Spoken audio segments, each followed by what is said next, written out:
है। साल में एक बार गुरु पूर्णमासी पर्व आता है, सबको पता है। ये क्यों आता है पता है आपको? है बताया था ना हमने शुक्रवार को। भगवान श्री कृष्ण ने, भगवान श्री राम ने एक दिन पूर्णिमा का दिन अपने गुरुदेव को दिया कि आने वाले समय में एक दिन गुरु पूर्णिमा गुरुदेव के नाम से जानी जाएगी। साल में एक बार भक्त जहाँ कहीं भी होते हैं अपने गुरुओं के दर्शन करने जाते हैं। अगर नजदीक हैं तो अपने गुरुओं के दर्शन करने जाते हैं। बहुत दूर दूर से साल में एक बार अपने गुरु दर्शन करने के लिए आते हैं। क्यों आते हैं बताए? एक कवि ने कहा, गुरु गोविंद तो खड़े काको लागो पाँव, हे गुरु बलहरि आपने गोविंदिया मिलाए, गोविंदिया मिलाए, गोविंदिया मिलाए। गुरुदेव ने हमको धर्म का रास्ता सिखाया। जो गुरुदेव के द्वारा दिए गए जो रास्ताओं पर चलता है उसका भविष्य बेड़ा पार हो जाता है। गुरु महिमा यह कहती है कि गुरु अपने बच्चों को ऐसे संस्कार देते हैं जो धर्म के रास्ता पर चलकर अपने गुरुओं का नाम रोशन करें, अपने समाज का नाम रोशन करें, अपने माता पिता का नाम रोशन करें, अपने भारत खंड का नाम रोशन करें। क्यों? क्योंकि हम संतों की संतान हैं। हम जितने भी हैं हम सब संतों की संतान हैं, मगर हम परिवर्तन के अनुसार बदलते जा रहे हैं। मगर परिवर्तन के अनुसार हमको बदलना नहीं है, अपने स्वभाव में रहना है, अपने स्वभाव को छोड़ना नहीं है। हम सनातनियों का स्वभाव धर्म करना, धर्म शिक्षा पर चलना, संतों की सेवा करना, माता पिताओं की सेवा करना हमारा स्वभाव, हमारी संस्कृति, हमारे गुरुदेव और संत महात्मा गण हम उनकी संतानें यही तो सिखाते हैं। जभी तो कहा है सनातन। सनातन क्या है? हम संतों की संतान हैं और संतति पर चलना ही हमारा धर्म है। क्या है? हमारा धर्म है। जैसे एक समय की बात है, एक समय की बात है, एक नगर में एक बुजुर्ग आदमी रहते थे और वो भगवान का भजन पूजा पाठ किया करते थे।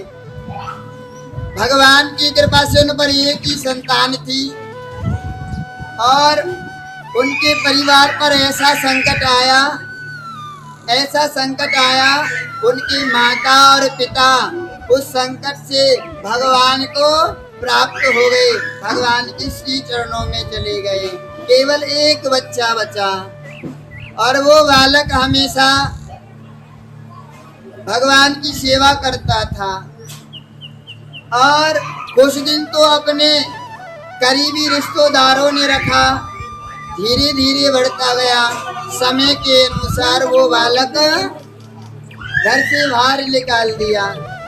अब नगर में रहता, भिक्षा मांगकर भोजन करता। सुनना, ये कथा हमको क्या सिखाती है?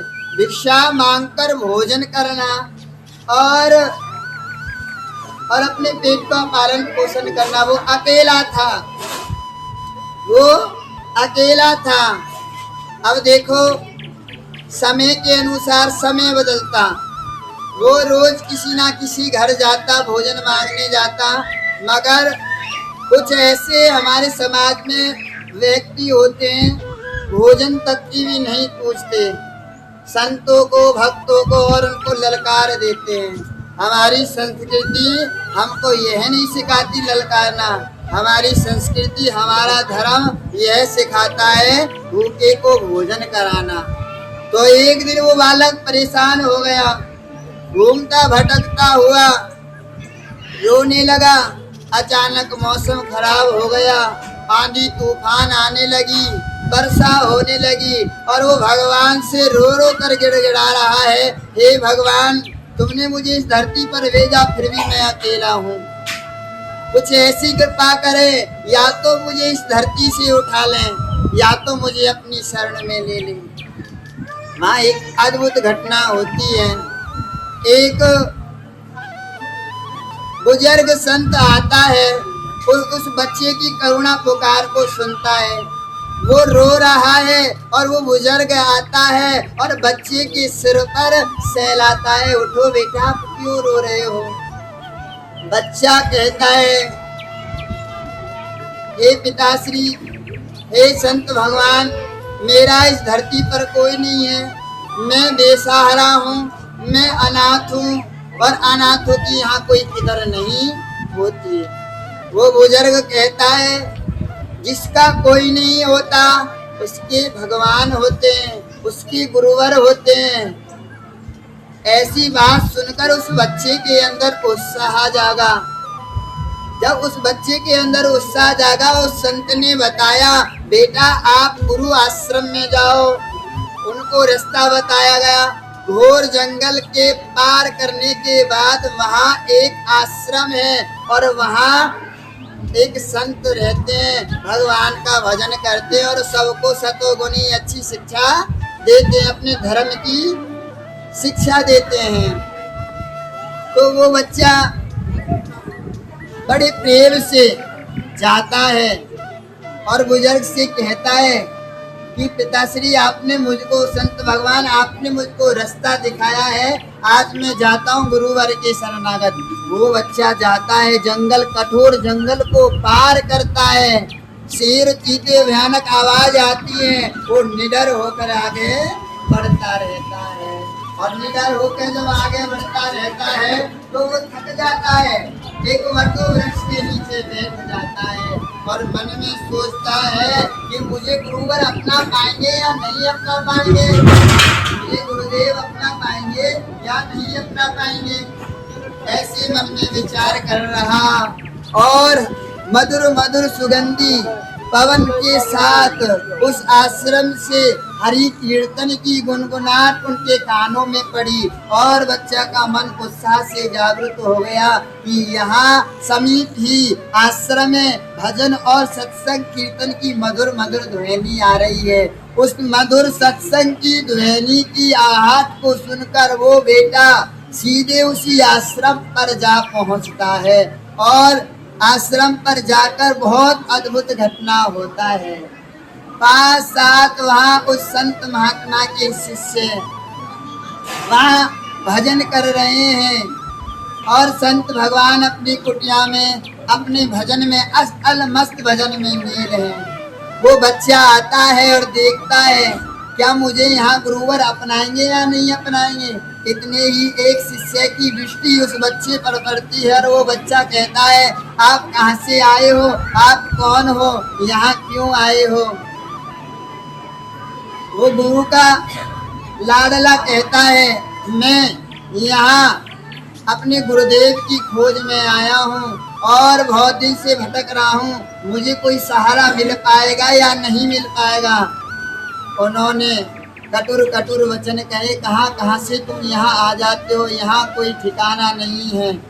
उनको भोजन तक की नहीं पूछी, इतने में ही वो बच्चा निराश होकर वापस जाता है। मुझे तो ऐसा लगता है मुझ बेसहारे का इस धरती पर कोई सहारा ही नहीं है। इतने में ही गुरुवर कुटिया से निकल कर आते हैं और कहते हैं, आओ बच्चा, निराश होकर कहाँ जा रहे हो। इतनी आवाज सुनकर उसके बच्चे में उत्साह जागा। वो थड़ा सा सहमा सा कांपता हुआ बोला, गुरुदेव, मैं आपकी शरणागत आया हूँ आपके दर्शन करने के लिए। गुरुदेव ने उसको अपनाया बैठाया और सर्वप्रथम भोजन की उस बच्चे से पूछी। उस बच्चे ने, गुरुदेव ने उस बच्चे को भोजन कराया। 3-4 दिन उसको भूखे प्यासे हो गई। वो सहमा सा बोला, गुरुवर आज मैंने भरपूर भोजन किया है, आज मेरी आत्मा तृप्त हो गई है, आज बड़े दिनों में मुझे प्रसाद मिला है। अब देखना यहाँ बहुत अद्भुत घटना होती है। अब गुरुदेव अपने उन शिष्यों को डांटता है। भैया एक भी शब्द निकल गया ना, सब कथा रह जाएगी आपसे।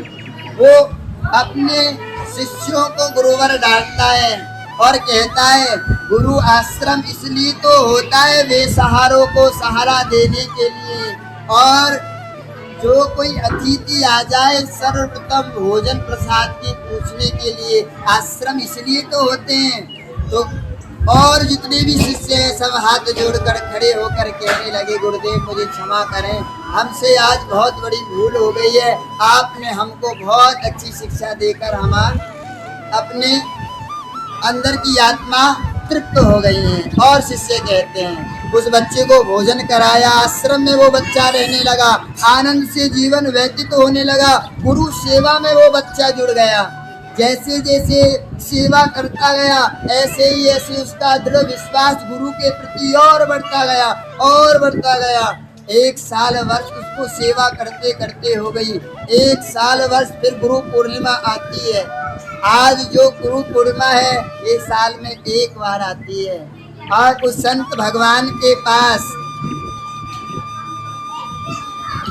दूर दूर से लोग गुरु पूजन के लिए आ रहे हैं। कोई कुछ उपहार दे रहा है, कोई कुछ उपहार दे रहा है अपनी इच्छा श्रद्धा के अनुसार। सभी भक्त उपहार अपने गुरुवर को दे रहे हैं अपनी अपनी सामर्थ्य के अनुसार। अब वो बच्चा सहमा सा एकांत में जाता है और रोने लगता है और कहता है, वटु वृक्ष के नीचे रोता है और कहता है भगवान से, मैं आज असमर्थ हूँ, आज मैं अपने गुरुदेव को कुछ नहीं दे पा रहा हूँ। ऐसी भावना धारण कर वो बच्चा रोने लगा। बच्चा जब रोने लगा तो उनके गुरुजी के एक शिष्य आता है और उस बच्चे को रोते हुए, अपने गुरु भाई को रोते हुए देखता है और कहता है कि मेरी सामग्री में से आधे फल आप ले लीजिए, आधी सामग्री ले लीजिए और गुरुजी को दान कर दीजिए। वो बच्चा कहता है, नहीं, मैं अपने स्वयं पर निर्भर होकर गुरुदेव को कुछ दान प्रदान कर सकता हूँ, करना चाहता हूँ। वो बच्चा सहमा सा हुआ जाता है और गुरुवर के पास आता है और कहता है, गुरुवर मेरे पास तो देने के लिए कुछ नहीं है। गुरुवर कहते हैं, आपने तो मुझको सब कुछ दे दिया। वो बच्चा हैरान हो जाता है, जिसने तन मन धन अपने भगवान के नाम, अपने गुरुवर के नाम कर दिया तो उसने सब कुछ दे दिया। उसका भाव था, कहने लगा, गुरुवर आपके नाम को रोशन के लिए, कठिन से कठिन परीक्षा पार करने के लिए सामर्थ्य मुझे, ऐसा आशीर्वाद दो, मुझे सामर्थ्यवान बनाए। तो गुरुदेव ने कहा, जा बेटा, आज के बाद एक दिन ऐसी कृपा होगी तुम पर, खूब मेरा नाम रोशन करेगा। एक दिन अचानक बादल गड़गड़ाते हैं, आंधी तूफान आ जाते हैं। आश्रम के नजदीक एक नाला बह रहा है, वो नाले का बांध टूट जाता है।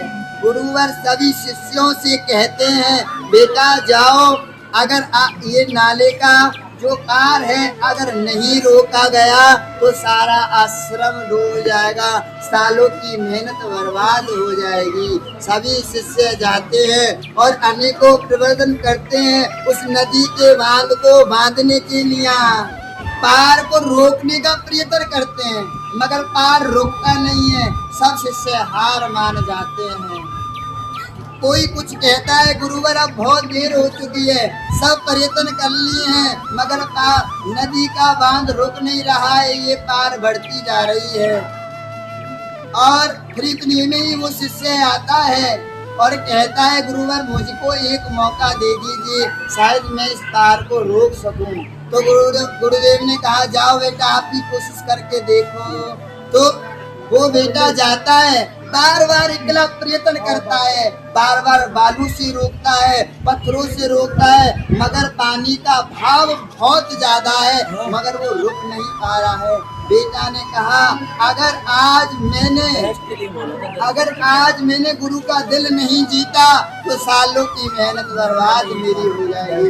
तो उस बेटा ने बिन सोचे बिन समझे अपने शरीर को दाव लगा दिया, अपने शरीर का ही दाव लगा दिया। जहाँ से ये बांध टूट रहा था वहीं वो बालक बैठ जाता है, फौलाद की तरह पानी वहीं रुक जाता है। धीरे धीरे जैसे वो बालक बैठता है, आस पास से बालू आती है और बालू का धीरे धीरे से ढेर लग जाता है, तो वो बांध रुक जाता है। पूरी रात उस बच्चे को बैठे बैठे हो गई।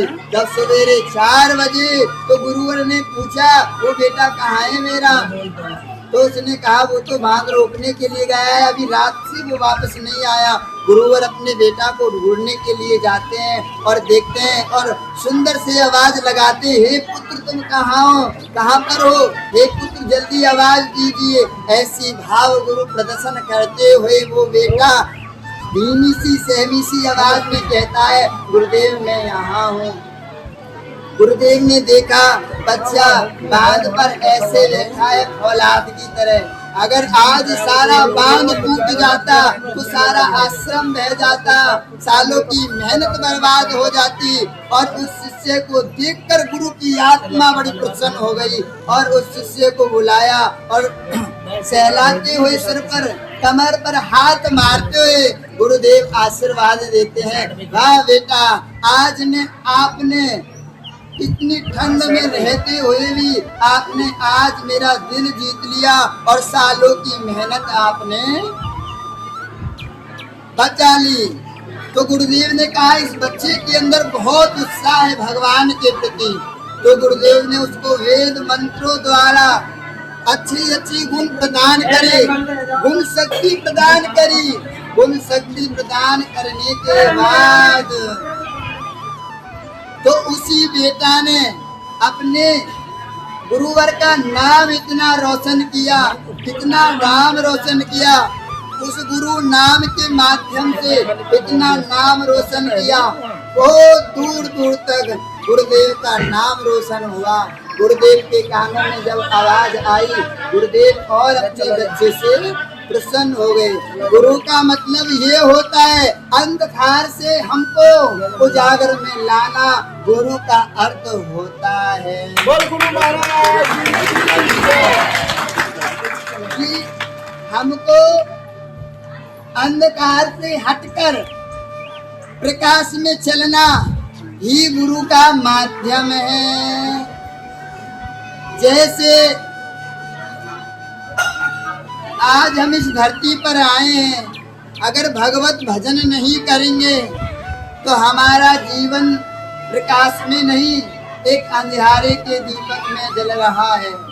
गुरु कृपा से गुरु नाम हमको जब मिल जाता है, उस नाम के सहारे जब हम चलते हैं, जब उस नाम के सहारे जब हम चलते हैं तो हमारे जीवन में उजियारी सी कमल की फूलियां खिल जाती हैं। इसे कहते हैं गुरु कृपा। सतगुरुदेव महाराज की जय हो। गुरु नाम क्या है बताइयो? आप बताए, आपको आज बताते हैं हम गुरु नाम क्या है। गुरु अपनी भक्ति में से एक शब्द आपको देते हैं, बेटा इस शब्द को हमेशा रटते रहना, हर कठिन से कठिन परिस्थिति में आप इस नाम को रटते रहना। ये नाम ही तुम्हारा एक दिन सहारा बन जाएगा, ये नाम ही तुम्हारा एक दिन क्या बन जाएगा? सहारा। कहते हैं ना कलयुग केवल नाम आधारा, सुमर सुमर जन नर तेरे पारा।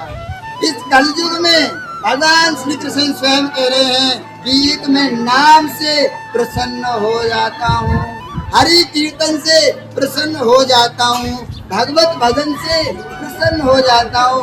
धर्म कार्य करने से, माता पिता की, सास ससुर की सेवा करने से मैं प्रसन्न हो जाता हूँ। यही धर्म नीति है। जो इस धर्म नीति पर जो भक्त चलता है उसका भव से बेड़ा पार हो जाता है। बोलिए राधा रानी की जय, बोलिए श्यामा कारी की जय, जय श्री राधे श्याम, जय जय श्री राधे श्याम, जय जय श्री राधे श्याम। सभी भक्तों को गुरु पूर्णिमा की राधे राधे राधे राधे राधे राधे राधे राधे। गुरुदेव तुम पर खूब असीम कृपा बनाए, श्री जी तुम पर खूब असीम कृपा बनाए। गुरुदेव की हमेशा तुम पर छत्र छाया बने। धन धान्य में, भक्ति भाव में तुम्हारा मन हमेशा लगा रहे, यही आशीर्वाद गुरु कृपा से है सभी भक्तों को।